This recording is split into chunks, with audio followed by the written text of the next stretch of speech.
What truly defines wealth? Is it the amount of money you earn, or something more profound?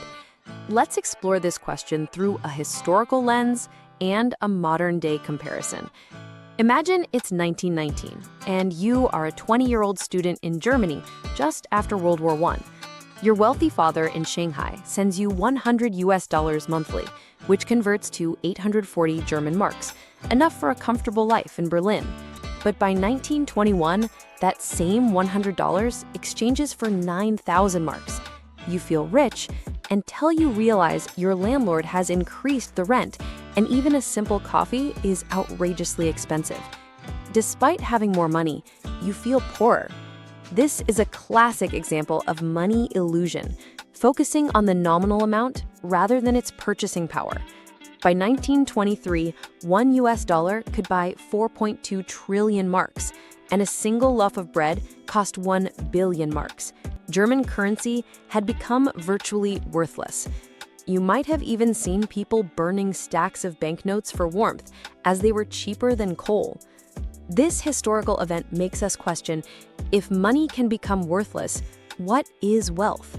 Wealth isn't just about how much money you earn, it's about owning assets that generate income for you. Many people confuse income with wealth. Consider two university friends, Mark and Dave.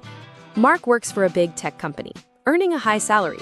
Dave, after a failed startup, bought a small apartment to rent out, earning a modest monthly income. At a reunion, Mark boasts about his high income and plans to buy a bigger house.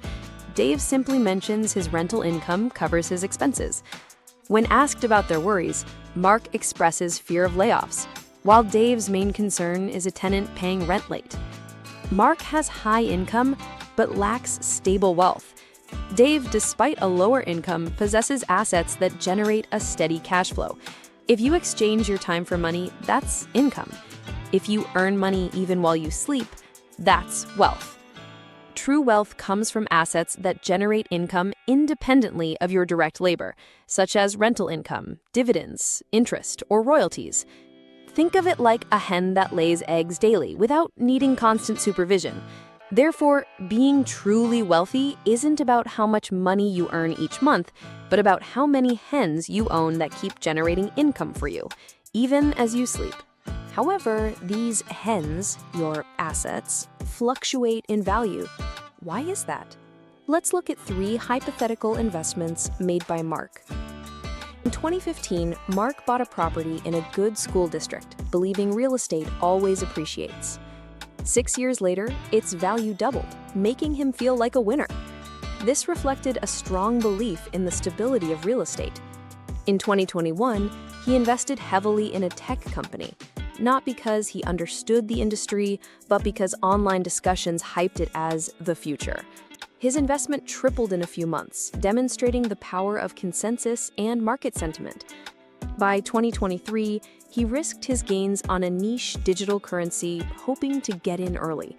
This time, the value plummeted, and he lost a significant amount. Mark learned that asset values aren't just about their nominal price, but rely on consensus and belief. These can inflate true value, but also create massive bubbles. He realized his perceived wealth was just on paper until his cash flow dried up, revealing poor liquidity. This brings us to the distinction between new money and old money. New money often comes from appreciating assets like real estate, stocks, or cryptocurrencies, often driven by market sentiment and short-term trends. While seemingly impressive on paper, this wealth can be highly illiquid and disappear quickly when market sentiment shifts.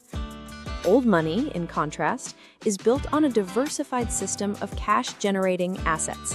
Their wealth is not based on short-term market speculation, but on structured allocations like commercial property rentals, business dividends, bond interest, and trust arrangements. Every income stream is predictable, and every asset is liquid. Old money focuses on building resilient, multifaceted cash flow systems that prioritize risk mitigation and long-term stability over quick gains. They understand that the true value of money lies in its ability to grow consistently over time through compound interest. What is compound interest? Imagine the ancient story of the inventor of chess. The king offered him any reward, and the inventor asked for 1 grain of rice on the first square of the chessboard, 2 on the second, 4 on the third, and so on, doubling the amount for each of the 64 squares.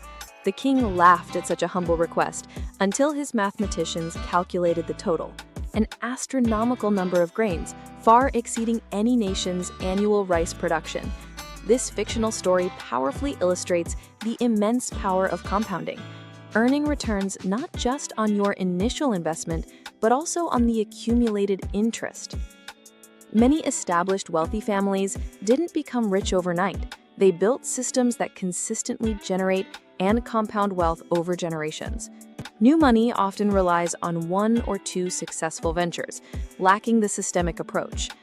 When market trends reverse, paper wealth can quickly evaporate, leaving them cash poor. Finally, why does wealth shrink?